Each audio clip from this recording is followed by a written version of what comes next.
I've heard a lot of people say about this story is this is someone who's trained, they're professional, this is what they do for a living. So how does this analysis work when you're dealing with a person whose whole livelihood is about, pretending to be a particular character? I have analyzed celebrities, sports figures, actors, actresses. They all naturally lie when they're lying. So the body doesn't deceive. The body comes out, right? We have specific movements that happen. So for instance, I could say to you, oh, I truly believe this statement. And then I can go, oh, I truly believe this statement. So if I'm doing a shoulder shrug, that's an indicator that there's uncertainty in my conversation. So you have a red flag right there. So now I would say to you, that doesn't mean I'm lying, right? Because there could be a million reasons why I'm shrugging and I'm being uncertain.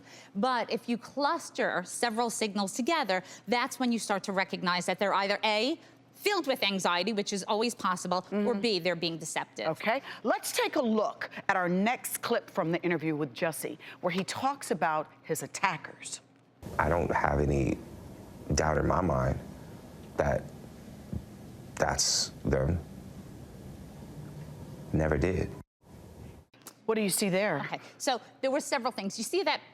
That's literally a mouth shrug. So when he went, never did, he was telling us not only with his shoulders, but with his mouth that he's not certain. And again, you can go back and say, well, maybe there's the question within his mind whether he should be saying it or that he's definitely on point with these people. But taking other pieces into consideration, like the way he moved his mouth, and he showed a slight movement of disgust in the beginning, where one side of the mouth went up slightly. So it's easier to see if you slow motion it. But when you see the slight look of disgust coupled with the mouth shrug and the shoulders going upwards, that becomes a cluster. And does it mean he's being deceptive? It means that he's uncertain in some way, shape, or form, or he feels insecure about his answer. If the attackers are never found, how will you be able to heal?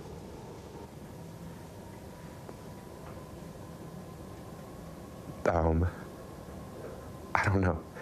Let's just hope that they are. What do you see there, Tonya? There were several things there that bothered me. First of all, when someone's asking you like something traumatic, right?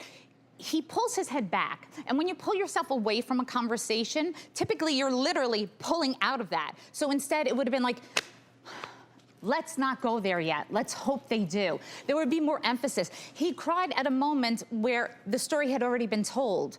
I'm sure that when someone is telling you about the most traumatic point of a story, that's typically where they emote. So when he was describing what happened to him, which happened to be the shortest part of that interview, but when you're describing something that happened to you emotionally and you're reliving it, that's when you really start to feel something. At the end, once the story has already been told, there's a sense of relief.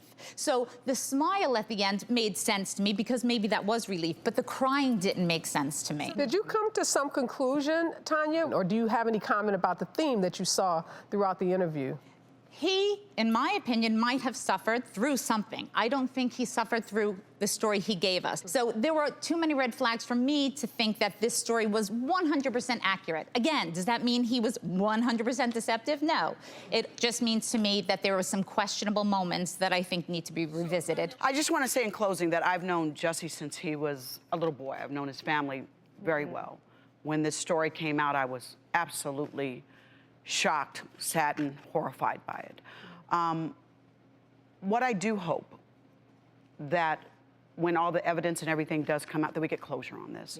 I want to support him. I absolutely adore him. I've never known him to be a deceptive person, so my prayers are with his family, but more than anything else, I just want the truth to come out to what really did happen and why it happened.